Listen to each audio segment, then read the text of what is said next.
So let's take a listen here. We're going to use our ear today. In the first video, check the description for that link. I'm going to cover what a root, a third, and a fifth is. Applying that same mindset, I can make a minor chord. A minor chord still has a third and a fifth. The only difference, everybody, and I repeat, the only difference is the third tone in a minor chord is what we call flat. So let's take a listen. I'm in A. Here's an A chord. So I'm going to play my 1, 3, 5. Now what happens when I take my 3 and I flatten that by one note? I'm taking him, I'm going to the left by one note.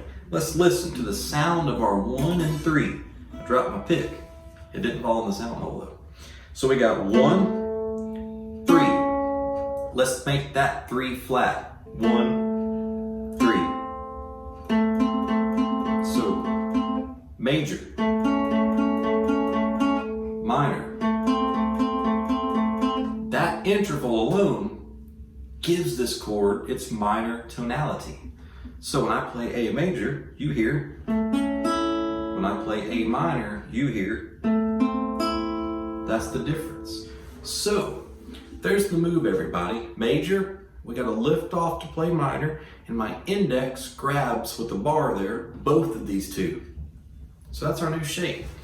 So now you have an A minor, G major, F major that you can play like that, or you can go A minor, G major, and F. So it's a lot of fun to play melodies.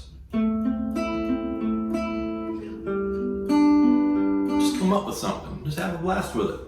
Those are minor triads. One shape, our simple F shape, can go up the neck and become minor or major, just like that. So I encourage you all to watch video 1 and 2 if any of this confused you, and begin to study the musical alphabet. It's only 12 notes. Pick your favorite note and quiz yourself and really understand these notes. And then apply the F shape to chords with your root on the D string. This is great stuff. I enjoy helping anyone play the guitar. If anything I've covered in this series is over your head, please reach out to me. Look in the description, everything's linked there. Love you guys, see you in the next video.